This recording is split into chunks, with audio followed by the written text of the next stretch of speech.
To be joined at lunch. All right. All right. All right. I love the buzz. I love it.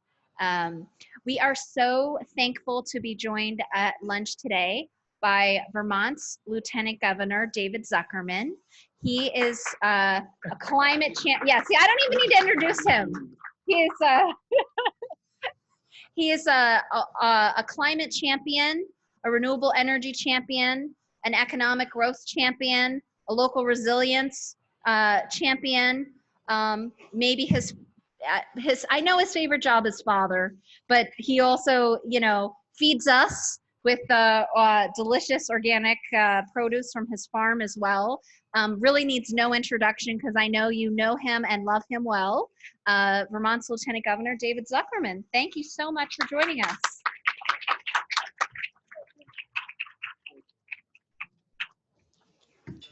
Thank you, Olivia, and I love you too.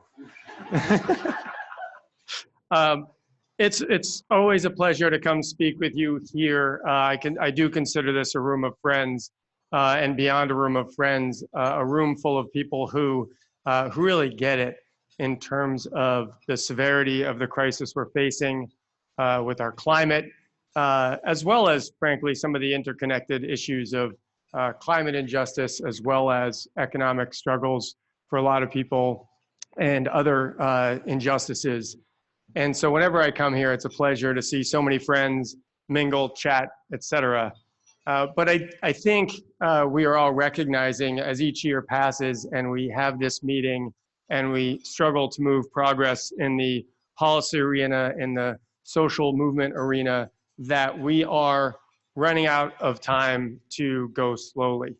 I had the good fortune to have a dinner last night with a few folks from University of Vermont and some other experts who were in from around the country, just simply discussing how quickly we need to act and how far outside the box we need to think. I got a question this spring when the House had passed the 2-cent fuel tax to raise, I think it was about $3 or $4 million for weatherization. And I think hands down, everybody here supports weatherization and probably on a scale much larger than an additional $4 million. But there was a big debate about the regressivity of a fuel tax and was that a good thing or a bad thing? And I got that question on public radio. Bob Kinzel asked. It had just come over to the Senate, where I don't actually do the policy work anymore, in case anybody was confused at that. I'm the moderator of the Senate, essentially. But he asked me, do you support that or are you opposed? And when you think about how many discussions we have and the binary thinking that we end up in as a discussion, there's a reason why some of us in elected office don't always answer those binary questions. Because frankly, neither yes nor no were the appropriate answer. And I said, what I support is much larger attention to this issue. I said the Trump tax cuts supposedly offered about $500 million to Vermonters in savings in their federal taxes, of which over $300 million is going to the top 10% of Vermonters. Now, my guess, I think it's an educated guess, is that most of that $300 million is probably not going to get spent in Vermont. It's going to be sent to Wall Street.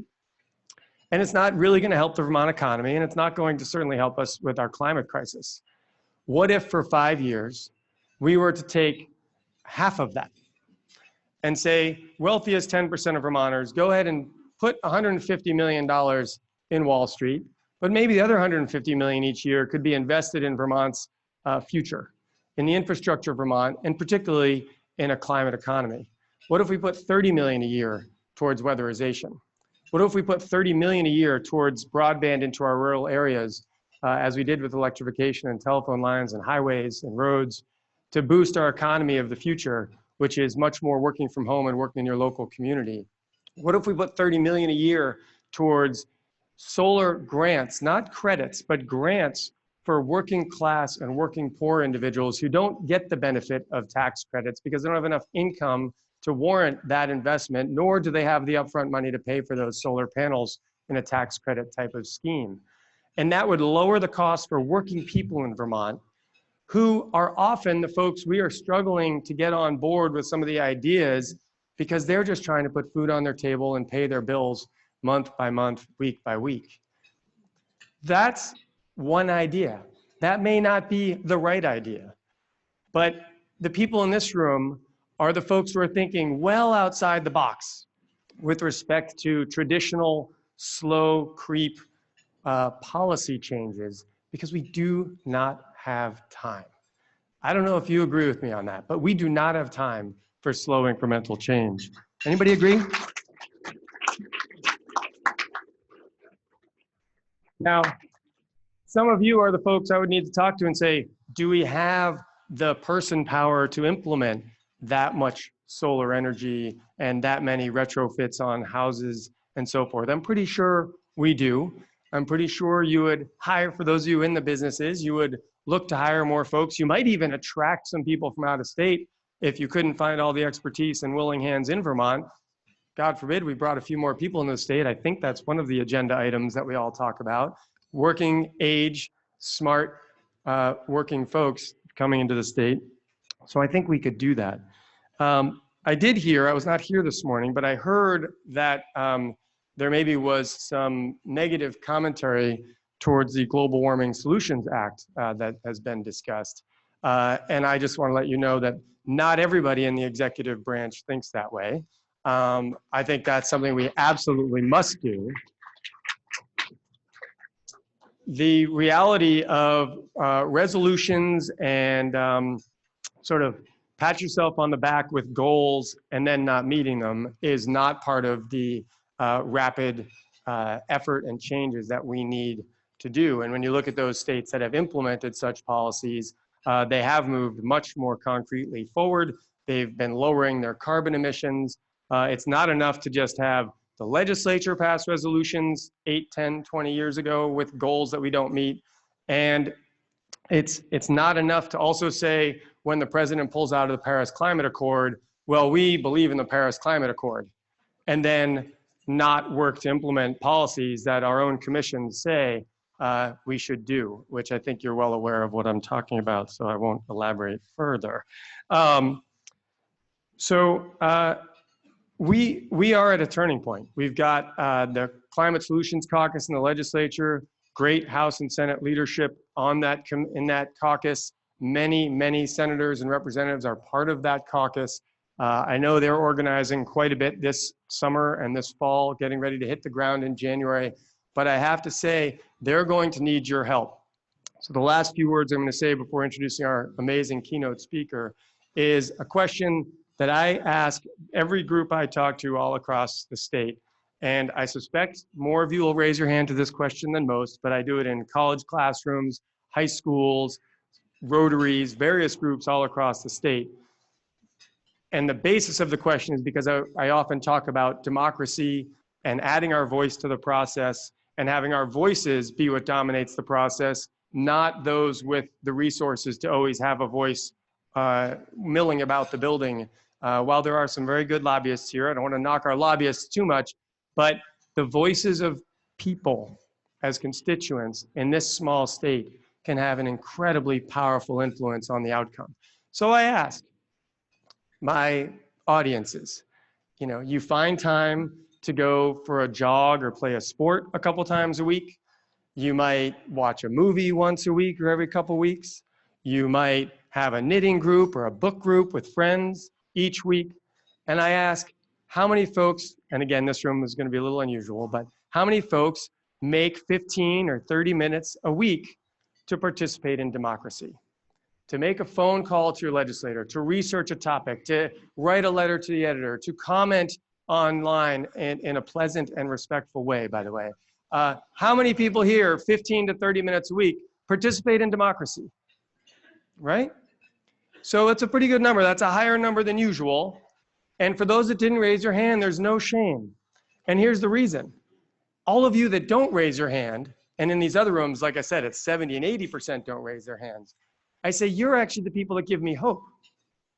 Because if you, from this conversation or this day forward, start putting the 15 to 30 minutes a week into democracy that we must have, then we will truly change those outcomes and the rapidness with which we pass things like the Climate Solutions Bill and many other bills that we need to pass relating to environmental and economic justice and solving, or at least thwarting, our climate crisis in some regards and building resilience.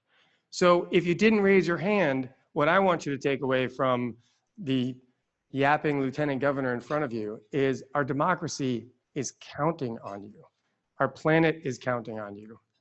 My now 13-year-old daughter, who in 2016 was 11, she's about to turn 14, but so you can figure out the math. I didn't want to let you know I know how to do math.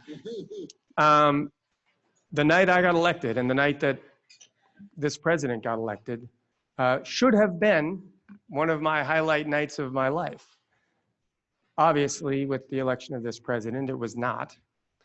And the two things I thought about that night were the Supreme Court and our climate crisis. Most other things we can turn back around on a fairly short timeline. But my appeal to both those of you that raised your hands and those of you in particular that did not, next time I ask, please raise your hand. Call your legislator. Even if they're an ally on these issues, give them your encouragement. Because sometimes in the building, there are peer pressures and other influences that make legislators who want to do more not do more. But if they get your encouragement and they get that, by the way, what are you doing on that bill question? They're just a little more likely to maybe say to their own leadership or their peers, maybe we could do a little more. Maybe we could ask our wealthy Vermonters to contribute a little bit more immediately to this immediate crisis. So that's my pitch and appeal to you, because we can only go so far in the elected world as we think you're ready for us to go. And if you're not picking up the phone, I guarantee you somebody else is. And so it's a little bit of a flat there, but it's so important. And I know that's why you're in this room, because you're in this field in business, in nonprofits, and in passion. And so act on that passion in every single way you can, because we're running out of time. Now, of course, I was supposed to have it queued up on my phone.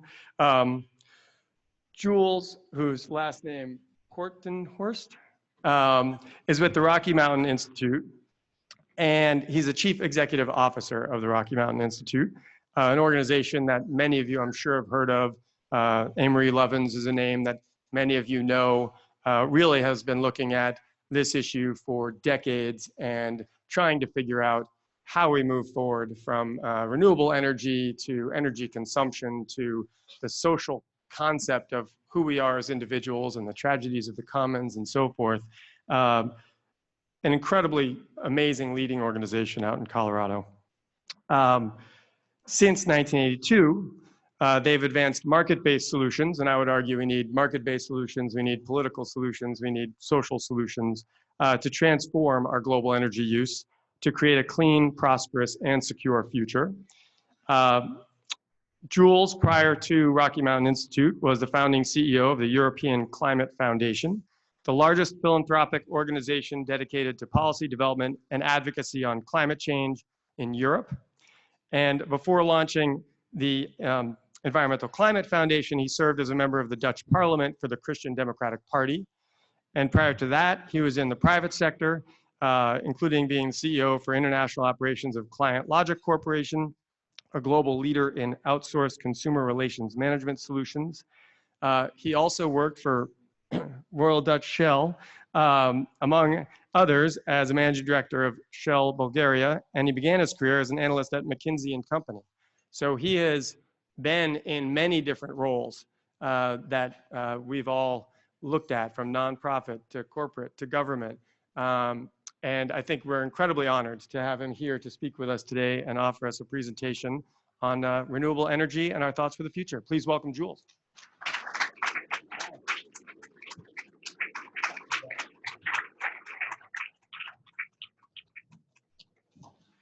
Good afternoon, and thank you for your kind words, David. Maybe for 1 minute before I jump into my presentation. Yes, I served for 2 years in the Parliament of the Netherlands. I'm Dutch. And the point you made about societal engagement with this issue is such a valid one.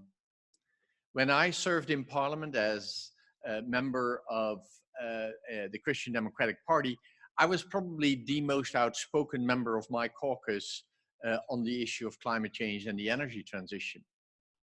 And having my constituents and members of my party putting their hand in my back was such a crucial ingredient in giving me the courage to do what I did. And supporting leaders in the political arena, telling them how important it is what they're doing is one significant contribution that you can make to addressing the climate crisis. Because the climate crisis we have, and as David was already saying, at Rocky Mountain Institute, we wake up every morning to transform global energy use to create a clean, prosperous, and secure low carbon future. That is also what motivates me. David mentioned it, we started in Colorado, but right now we have offices in China, in India, in Africa, and across the United States. We've grown to 230 people and a budget of over $50 million. And we have a very large ecosystem of organizations we work with, companies, institutions, universities, but also regulators and policy makers who believe that we need to dramatically accelerate this transformation in light of the climate crisis. And historically, we were a thought leadership organization, we were a think tank, but the time for thinking is over. We are facing a climate crisis and the clock is ticking. The clock is ticking way faster than we as humanity are addressing this issue. So we've gone from thinking and doing, to focusing on scaling the solutions, to deploying every solution that we can bring to bear at scale in the hope that we can shift to a low carbon energy future fast enough in order to confront this tremendous climate crisis. And we can commiserate with each other here this afternoon how difficult that battle is.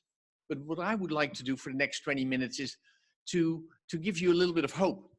To give you a little bit of hope by talking about the accelerating pace of an energy transition that may become the wind in our sails, that may come and bring the power of technology and of innovation and of markets to bear on this massive issue just at the moment that we need it most. There are two competing ways to think about the energy transition.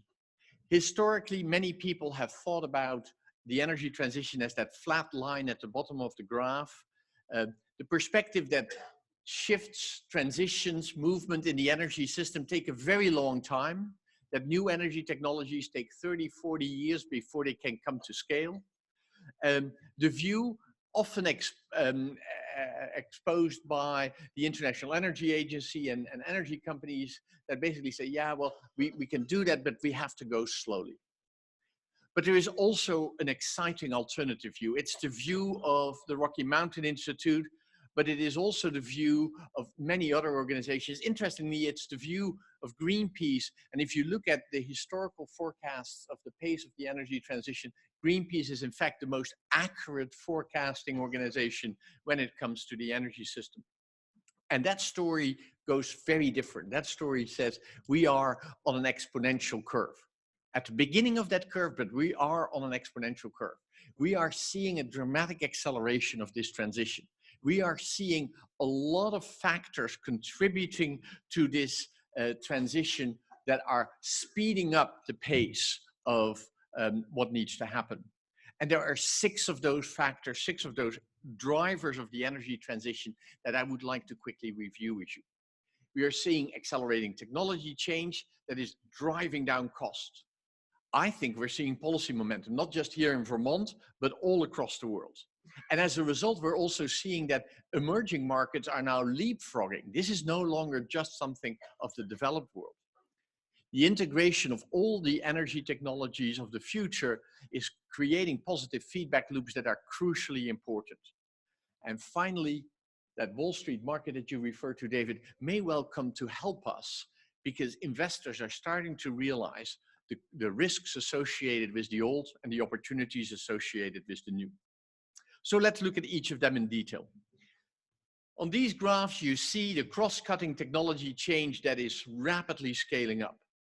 The number of patents being filed for clean energy is going up dramatically. And that's not just here in the United States. In fact, you know where the bulk of these new energy patents are being filed? It's in China. And that innovation is also translating into investment in new energy technologies. And one very significant example of that, I was just talking to Fortress about it a moment ago, is in battery startups. We are seeing dramatic innovations in the technologies behind batteries that will help make renewable electricity available 24/7, whether it is on the grid or in your car. And maybe in some ways, one of the more exciting developments is AI, artificial intelligence. And you may say, well, wait, oh, am I in the wrong room here? This is about the energy transition, not about information technology. But actually, these two fields are merging. We are seeing that information technology is becoming a dramatic enabler of a much more sustainable energy future. Because if we can use that battery to store clean energy at the moment that the sun is shining and the wind is blowing, and we can make that energy available to our buildings or our cars at the moment that clean energy may be less available, if we can be smart about matching demand to supply instead of supply to demand, then we can much more easily make the shift to a clean energy future. This innovation is also resulting in an unrelenting reduction in cost. It's called the learning rate. And it's always surprising to me how few people realize the power of this trend.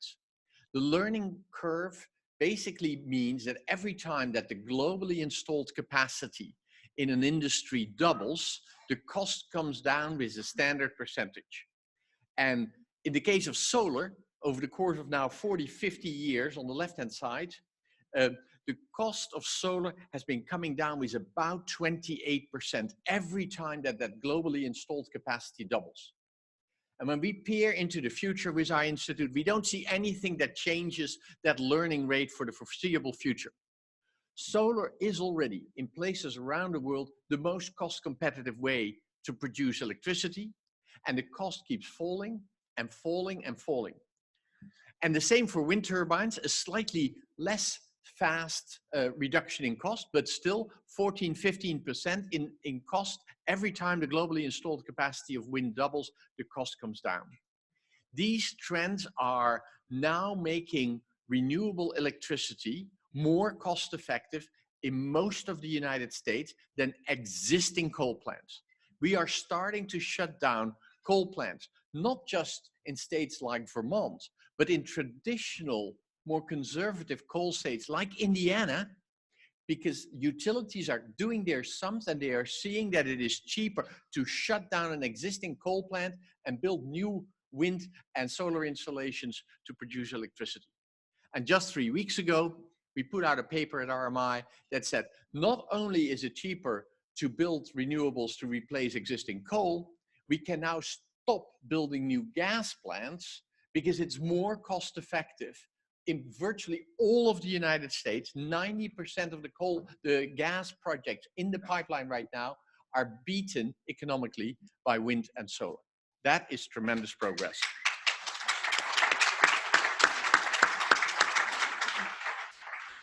I hope you realize that you are applauding for yourself, because it is the powerful policy movements like the state of Vermont put in place, the renewable power standard, or the innovation that is happening in the private sector that has been driving this.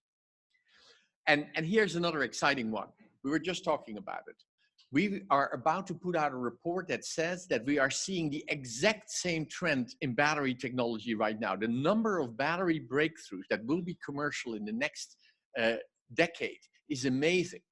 And that will move the cost of batteries from somewhere around $200 per kilowatt hour to $20 or $30 a kilowatt hour over the next 10 years. At scale, batteries will become one of the most powerful enablers of this energy transition. But we also have the wind of policy in our sails, and not just here in the state of Vermont. Of course, we get depressed because we see that Washington is not doing what it's meant to be doing. But in most of the world, with maybe the exception of Australia and Washington, politicians have come to realize the urgency of this problem and are putting the policies in place that are necessary. They are seeing the science being crystal clear, whether it's the IPCC report or other research that is telling us over and over again that the climate is in crisis, to the public opinion that is shifting. Extinction Rebellion just this last weekend again, all over Europe, making their voice heard and the passion felt on the streets, building legal pressure, and also building financial pressure. Financial institutions starting to realize that they can't say, oh, that's somebody else's problem. Commitments that help fuel ambition from industry, from universities, from cities, from states, which is giving politicians at the federal level in most places around the world the courage to be bolder. And even here in Washington, we're starting to see that that conviction from the bottom up is giving politicians in Washington the confidence to do what is right, whether it is with courageous leaders on the Democratic side, or even with some initial wavering on the other side of the aisle. And as I said, this is not just in the developed world. There is a very exciting development happening in emerging markets. I don't know how many people have been to Africa, but if you travel to Africa, you will not find a landline telephone. But what you find in great abundance is this: mobile phones. They are the way in which people across Africa communicate with each other. And nobody is thinking about putting in place landline telephones in Africa because the West had those things at some point, so Africa should have them as well. Well, in the same way, we are seeing a shift in the thinking about energy. 5, 10 years ago, before the Paris Agreement, before these cost shifts, developing countries were thinking like, well, everybody in the US, everybody in Europe got wealthy by building coal plants and gas plants and a traditional fossil fuel infrastructure, so we should get that too, right? That would be no more than fair. But now, business leaders and policymakers in those countries are starting to realize that they don't need to build a fossil fuel infrastructure, that in fact, it is bloody expensive for them to build out a fossil fuel infrastructure, and that for them, the leapfrog to the sustainable energy solutions of the future is more attractive. And so China is the prime example of that. China is no longer the country that is building out coal. That was true 5 years ago. That was certainly true 10 years ago. But right now, China is deploying wind and solar at speeds unmatched anywhere in the world. They have already got millions of electric vehicles on the road. They're committed to have 5 million vehicles on the road by the end of 2020. And the thing about China is when they put their mind to it, they get things done. It may not always be in a democratic process that we feel comfortable with, but their ability to execute, their ability to get things done, the ability to build industries and move forward is remarkable. And India similarly has seen a tremendous amount of progress on the solar side, for example. 5 years ago, in the run-up to Paris, the Indian government said, we're going to build out equal amounts of coal and solar. And that's our promise to the Paris Agreement. But what we've seen over the last 2 years is that it is now more cost-effective to put solar power plants in place rather than coal-fired power plants in India. And the Indian government has basically said, we will stop building coal plants. We don't need them anymore. They are leapfrogging to the energy solutions of the future. This next graph is a complicated one, and I'm not going to go through all of the detail of it. But it reflects the thinking at our institute that the energy system is a complex whole system that we have to think about from all its complexity and interconnectedness.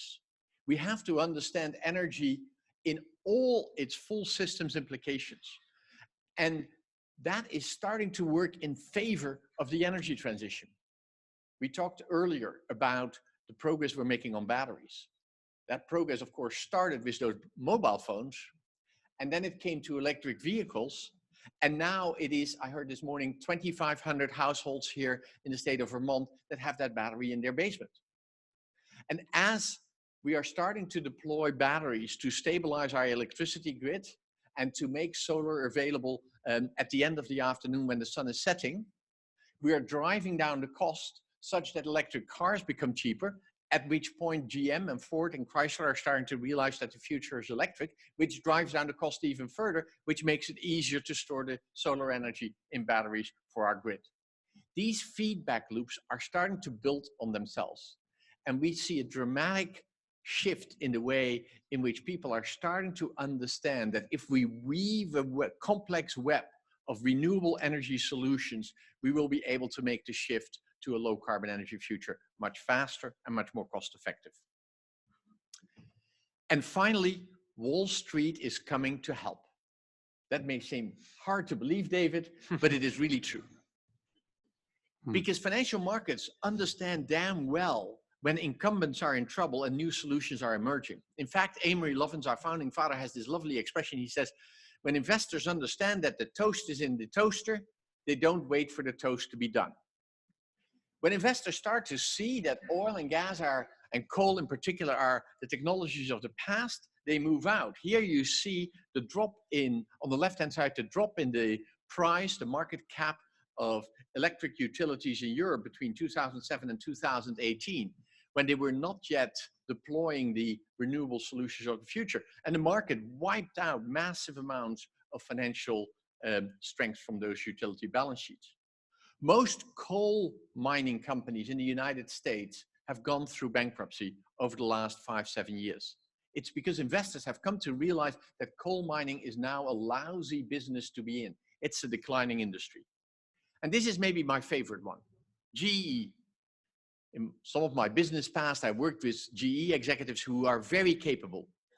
But about 5 years ago, Jeff Immelt made a fateful decision. Right at the top of the gas turbine market, right at the moment that people had invested more in new gas power plants than any time in the past, he bought the big competitor of GE gas turbines, Alstom. It was the peak of the market. And the financial market understood much earlier than GE that things were changing. And GE stock fell through the floor because the merged company GE Alstom could not deliver the market growth because we were building solar and we were building wind and we were taking market share away from gas. So there is hope in my mind that with an accelerating transition to a low carbon energy future, we will see that investors become some of our greatest allies. And I realize I've been talking for quite a while, and I'm sure there's lots of comments and questions. So David, let me hand it back over to you. Thank you all very much.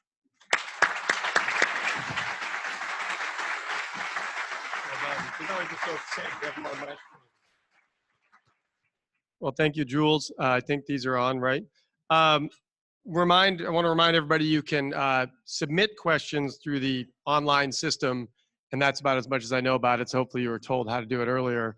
And a few people have submitted a couple of questions. The first one actually came in while I was speaking, and I'll address it very briefly, and then I'll ask our fine guests here some of the other questions that have been submitted.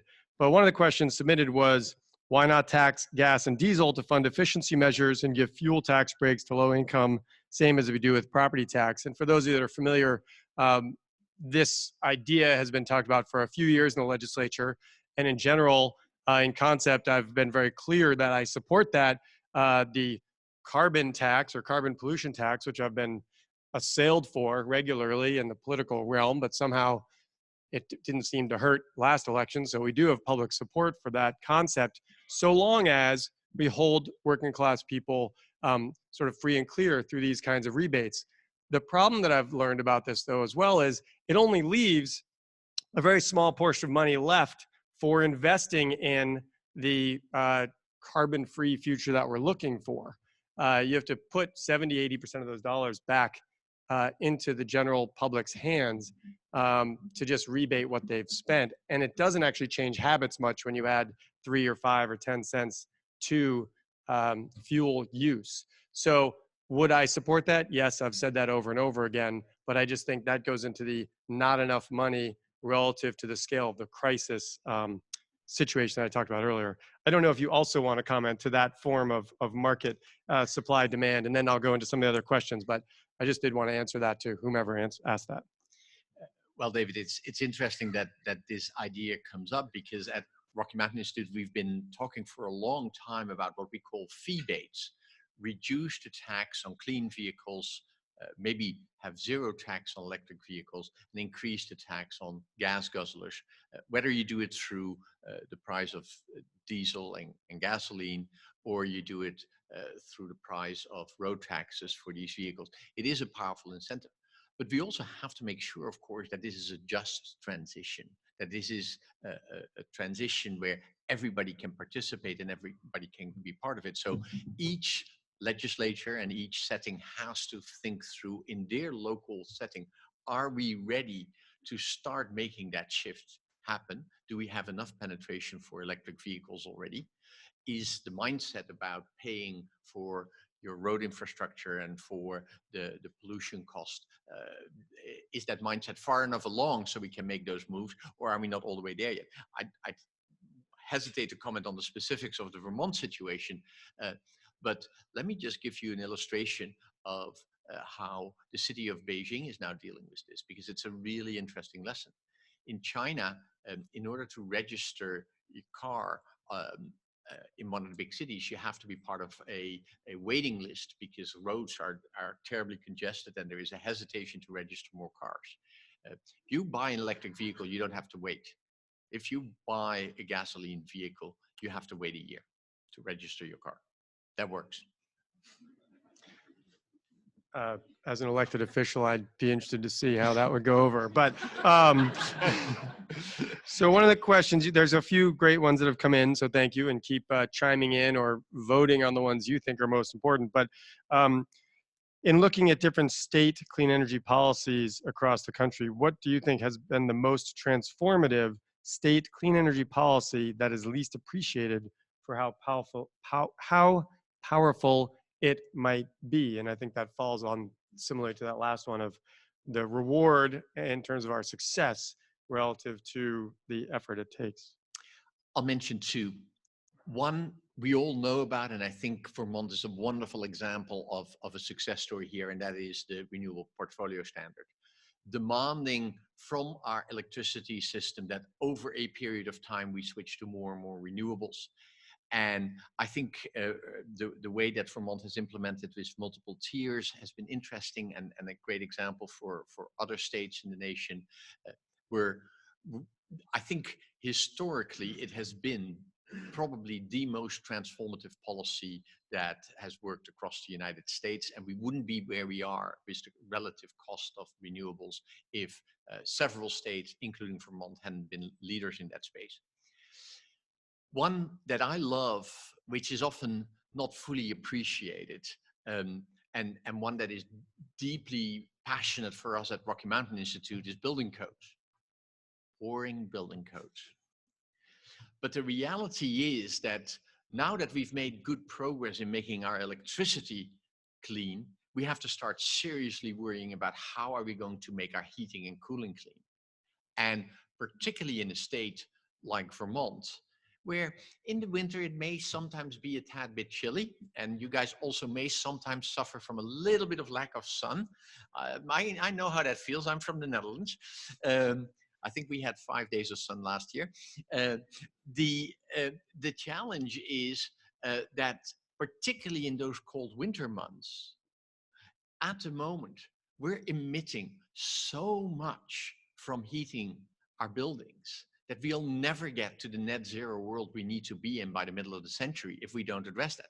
And what is single-handedly the most cost-effective way of addressing heating and cooling load on our energy system? It's energy efficiency. In fact, our headquarters in Basalt in the Roaring Fork Valley in Colorado, where it can be as cold as I'm going to say Celsius degrees, which you don't fully appreciate, but like close below 0 in Fahrenheit in the winter and 100 in the summer. That building has no heating and has no air conditioning, and yet it is totally comfortable. Now that's a real innovative building and maybe a touch beyond what the normal household would want to invest in.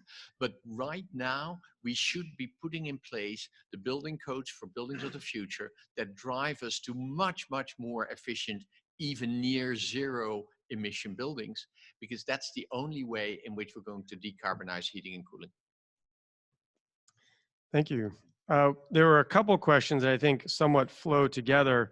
One had to do with nuclear power and do they have a role in decarbonization, as well as a question relating to the life cycle emissions of some of the energy transition technologies. Because I think the reason that ties in is nuclear power may be a zero carbon energy source, but there's a fair amount that goes into building a nuclear power plant and the infrastructure to build one. And then there's other questions we get from folks who say, well, solar panels are great, but what about the extraction to build those? What are we going to do with them in 30 years? What sort of analysis do you have around many of these green technologies, if they would all be considered green? I know there's some debate, but life cycle. Yeah, it's a very good question. And it's a question that often stirs passions of all of us in this room, right? Because we all have our favorite technology, or many of us have our favorite technology. I'm a bit of a gearhead by origin, so my favorite technology is the electric car. But others say, no, it's all about solar, it's all about wind. Well, the honest answer is, it's all about everything. We are facing a planetary emergency. And the only way we are going to get to net zero emissions by the middle of the century, and a 50% reduction in our emissions in the next 10 years, is if we deploy every innovation and if we drive every low carbon technology to its maximum. So I am a little bit upset with people who say, well, we can't do solar, we can't do this, we can't do that, because we have to have it all. And we have to have it all in a decarbonized fashion. That does mean, of course, that mining has to become net zero. That does mean that steel has to become low carbon steel. That does mean that we have to find a way to produce our cement and our concrete without CO2 emissions. We have to do everything, and we have to do it fast. Now, let me address the slightly more complicated question of nuclear for a moment, because people can get very passionate about nuclear, and I understand that. But two comments. First, anybody who wants to build a new nuclear reactor needs to be very, very, very rich, because it is totally unaffordable. It doesn't make any economic sense. So we can shut down the discussion on new nuclear today, because at the moment, the state of the technology is that it doesn't work. Maybe in due course, some new nuclear technologies will emerge, but in due course is way too late for me. We've got to deploy solar and wind tomorrow, and I can't wait for some breakthrough in nuclear fission or nuclear fusion, and building new nuclear reactors doesn't make any sense. Then what about the existing reactors? Well, that's a slightly different situation, because on the one hand, they don't make money either anymore. Nuclear reactors at the moment are losing cost every day they operate.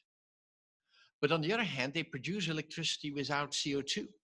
And given the crisis we face, I would then say, shutting them down in the short run is probably not a good idea.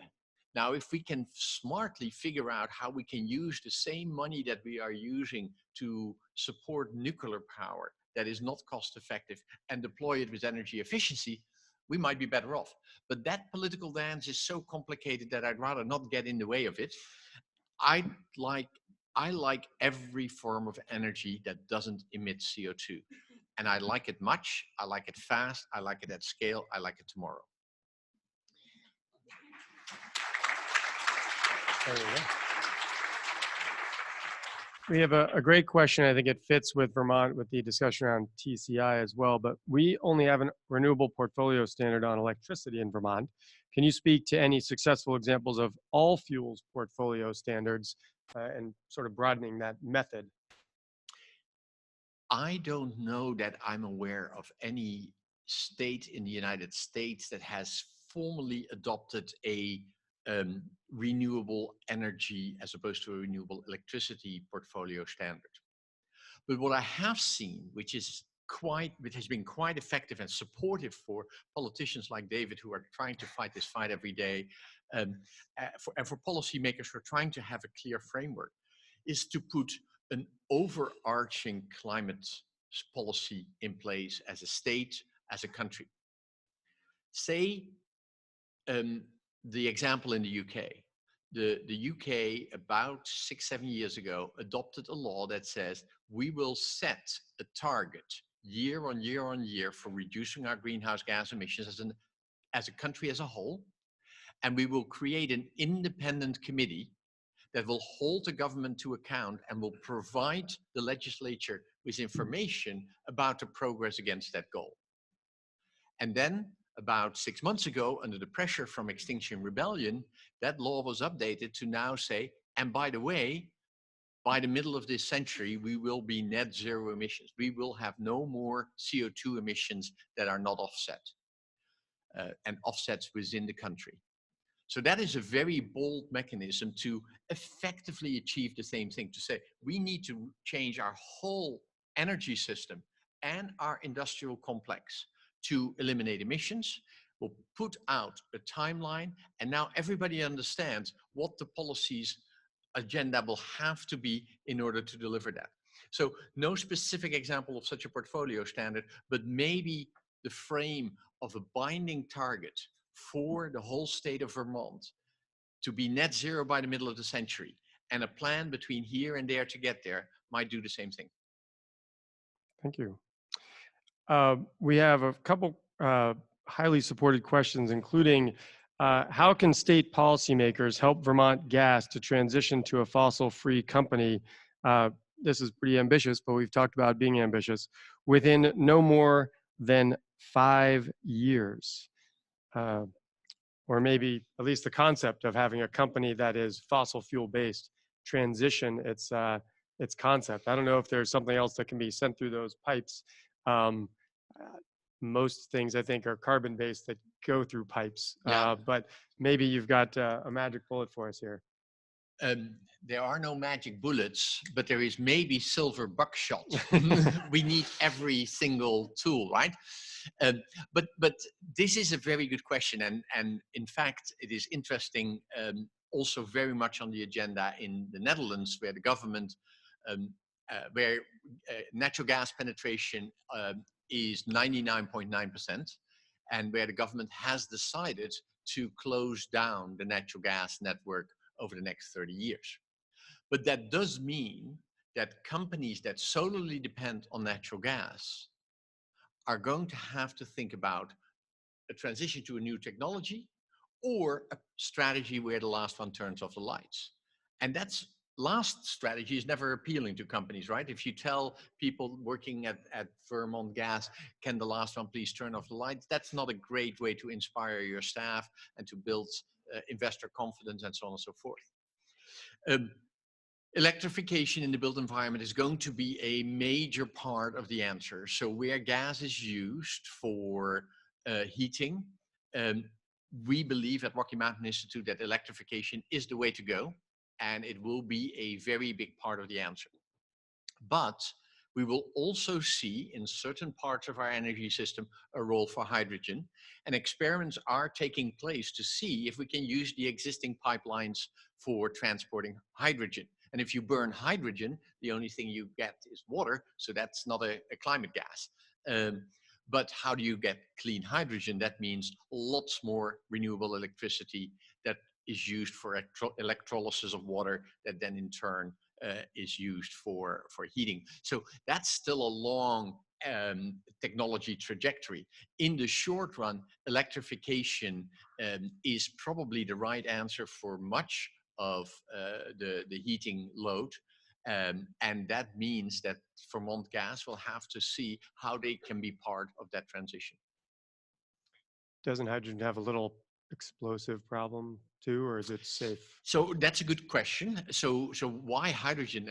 Our founding father, we were talking about it just before, sometimes talks about hydrogen fueled planes. Yes, hydrogen is explosive, but hydrogen is not more explosive than methane or natural gas. It's exactly the same problem. So if you can transport natural gas through those pipelines, you can also transport hydrogen through those pipelines. So it's not more risky than what we are currently doing. All right. We have a question here. What are the best examples of policies, and we're nearing the end of this section, by the way, we might have one more question after this, we'll see.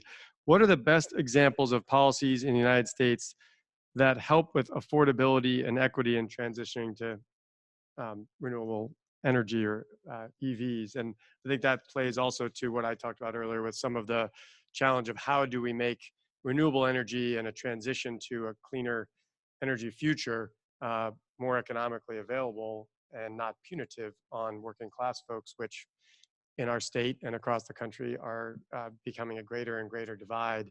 I'll throw in my politics ever since Reaganomics trickle down BS. So that was a very political savvy statement, right? But anyway. Well, but this is a good intro to what I was going to say, David, because I was trained as an economist in the era of Reaganomics. And yes, we were all trained with the idea that markets solved every problem. And that if you just had an economic incentive to be more energy efficient, the market would take care of it.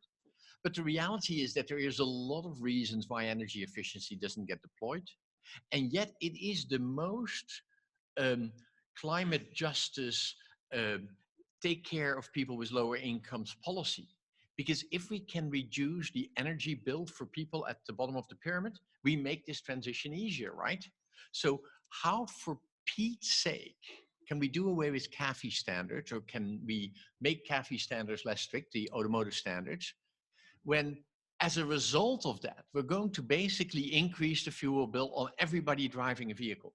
How can you be against stricter building codes and support for weatherization and for energy efficiency in the built environment if you know that we have to do it from a climate perspective, and it is going to make everybody's financial burden for their fuel bills, their heating bills less? So I would say anything to do with energy efficiency is by definition the most significant contribution to a just transition.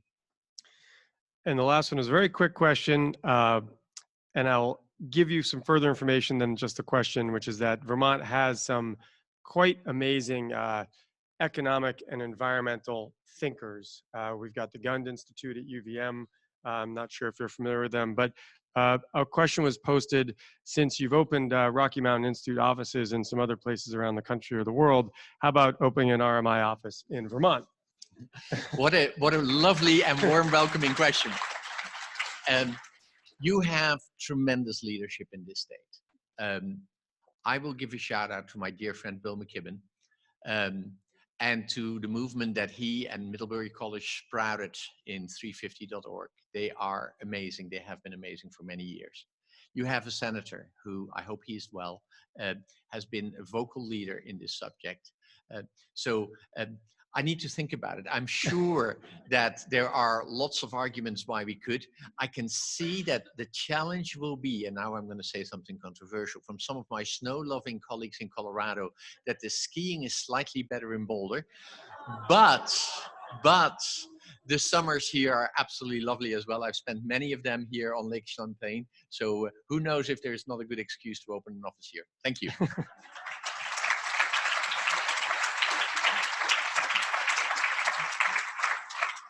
I'll point out that we actually are better skiers.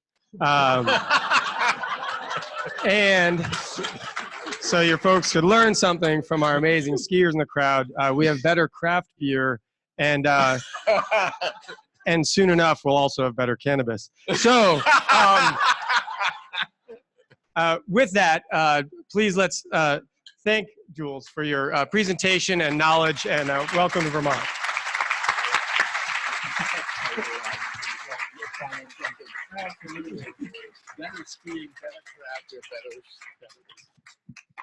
I think it's a break, and oh.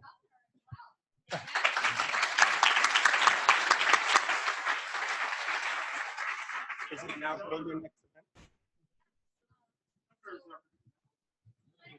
So finish up lunch.